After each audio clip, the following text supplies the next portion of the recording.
তোমাকে পাওয়ার জন্যে হে স্বাধীনতা, তোমাকে পাওয়ার জন্যে আর কতবার ভাসতে হবে রক্ত গঙ্গায়, আর কতবার দেখতে হবে খান্ডবদাহন।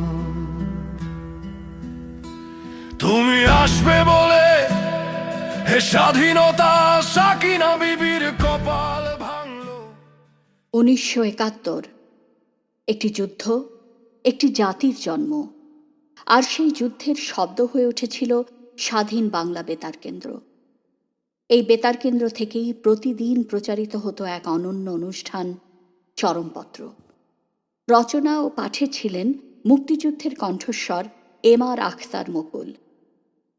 ব্যঙ্গ, শ্লেষ আর তীক্ষ্ণ সত্যের ভাষায় চরমপত্র শুধু শত্রুকে বিদ্ধ করেনি, এটি সাহস জুগিয়েছে মুক্তিযোদ্ধাদের, মনোবল বাড়িয়েছে শত্রু কবলিত অঞ্চলের মানুষ আর শরণার্থী শিবিরে থাকা বাঙালিদের। স্বাধীনতার মাস মার্চে আবৃত্তি অনলাইন নতুন প্রজন্মের শিল্পীদের কণ্ঠে এই ঐতিহাসিক চরমপত্রকে অডিও বুক আকারে নতুন করে তুলে ধরছে। শব্দে শব্দে ফিরে দেখা এক মহান মুক্তিযুদ্ধ। এটি শুধু আবৃত্তি বা পাঠ নয়, এটি ইতিহাসের সঙ্গে নতুন প্রজন্মের সংযোগ। জয় বাংলা, জয় হোক স্বাধীনতার চেতনার।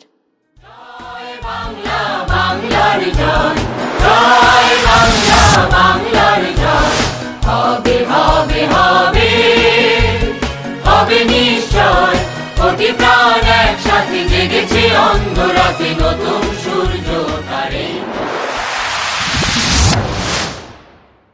কাউয়া ডাকে কাকা, আগেও পরে আ। কোকা হাসে হি হি, রস্যই দীর্ঘই।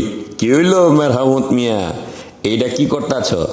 এই বুড়া বয়সে আবার লেখাপড়া শিখতাছ নাকি? খয়েরি রঙের দাঁতগুলা বাইর কইরা আমগো মেরহামত মিয়া কইল, ভাই সাহ, একটা নতুন কিসিমের কেতাব হাতে আইছে, এই দেখেন। এইটার মধ্যে লেখা রয়েছে, কতে ক্যাচকামায়, খতে খাজা খয়ের, গতে গাবুর বাড়ি, ঘতে গাউয়া।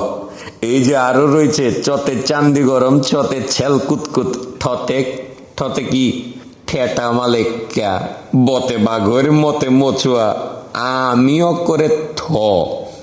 গেন্দা পোলাপানরা মিল্লা এটা কি করছে? এগো কি ডর হয় নাই কে? মেরহামত মিয়া আমার হাত ধরে একটা টান দিল। ভাই সাহ, কখন উল্টা কারবার শুরু হয়েছে। এর দিন ধরে পোলাপানরা মোছুয়া ডরাইতো, আর এখন মোছুয়ারাই পোলাপানরে ডরাইতাছে। বিচ্ছু গো গাবুর বাড়ির চোটে মোছুয়ারা এখন চোখে মুখে আন্দার দেখতাছে। এর মধ্যে আবার খবর পাইতাছি মোছুয়া জেনারেলরা পাকিস্তানে ভাগোয়া টোনের লাইগা সুটকেস গুছাইতাছে। কখন ফুইটটা পরে তার ঠিক নেই কে।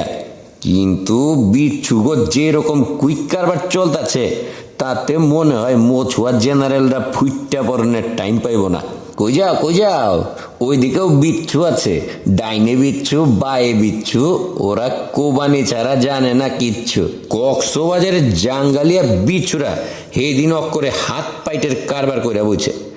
গুড্ডি জ্যাম দে গোত্তা খায়। বিচ্ছুগো ফুটফাটে মোছুয়া এয়ারফোর্সের একটা প্লেন সেই রকম গোত্তা খাইয়া বইল। জেনারেল পিয়াজি কি রাগ, ঘাটতে রাগ কইরা দেখে কি টেবিলের উপরে ওয়্যারলেসের অক্ষরে পাহাড় বইয়া রয়েছে। ময়নামতি ক্যান্টনমেন্ট কা খবর বহুত খতরনাক হয়। চিটাগং পোর্টে বিচ্ছুগো ফুটফাট কারবার চলতেছে। সিলেট সুনামগঞ্জের কথা শুনলেই ওয়ার্ল্ডের বেস্ট ফাইটিং ফোর্সরা থরথর করে কাঁপতে শুরু করতেছে। কুড়িগ্রামে বাংলাদেশ সরকারের কাজ কাম শুরু হয়ে গেছে। পচাগড়, তেতুলিয়া, রুহিয়ার আশেপাশে যাওন সম্ভব হইতাছে না। সাতক্ষীরায় মোছুয়ারা ভাগোয়াট হইছে। সুন্দরবনের মুহি সোলজার গো যাওন সম্ভব হয় নাই কে। টাঙ্গাইলে কাদেরিয়া বাহিনী পাগলা হয়ে বাইরে কিছু থুইতাছে না। বেবাক মোছুয়া গায়েব হয়ে গেছে। জেনারেল পিয়াজি আর একটা ফাইলের মধ্যে দেখলো লেখা রয়েছে, যেভাবে বিচ্ছুরা আমার দেশ তোমার দেশ দালাল মুক্ত বাংলাদেশ করতেছে, তাতে কইরা খতম হওয়া দালাল গো নাম ঠিকানা আর রেকর্ড করা সম্ভব হইতাছে না। আতকা ঢাকার সেকেন্ড ক্যাপিটালের ইস্টার্ন কমান্ডের হেডকোয়ার্টার্সে একটা বোমা ফাটনের আওয়াজ হইল। লগে লগে পিয়াজি সাহেবের জেনারেল ফরমানের ডাইকা পাঠাইলো। ব্যাস বুধবার থেকে ঢাকায় অনির্দিষ্টকালের জন্য কারফিউ জারি হইল। কাম শুরু হইল। সেহেরির তনে ইফতার পর্যন্ত বহু নিরীহ বাঙালি মার্ডার আর অ্যারেস্ট করলো। কিন্তু আন্দারনের লগে লগে জেনারেল পিয়াজির কাছে খবর আইলো জনা কয়েক মছুয়া সোলজার ক্যাম্পতে জানি গায়েব হইয়া গেছে গা। বাকি মছুয়ারা রাইতের বেলায় আরে অ্যাকশন চালাইতে নারাজ। ব্যাস মৌলভী সাহেবে অনির্দিষ্টকালের কারফিউ রাইত 8টার সময় তুইলা ফেলাইলো। এটারে কয় ঠেলার নাম জমশদ আলী মোল্লা।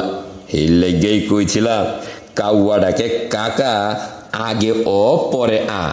ঠেটা বট্ট ইয়া হিয়া ইয়ো তোমনে কিয়া কিয়া। বোধের সভ্য জাতি, মূল্যবোধের ভক্ত জাতি, সাম্প্রদায়িক সম্প্রীতিবোধ একাত্তরেই ছিল। ধর্ম চোরার ও ধর্মর একাত্তরেই ছিল। শিকল পরা পায়ের নাচন, শিকল ভাঙার মরণ বাচন, দীপ্ত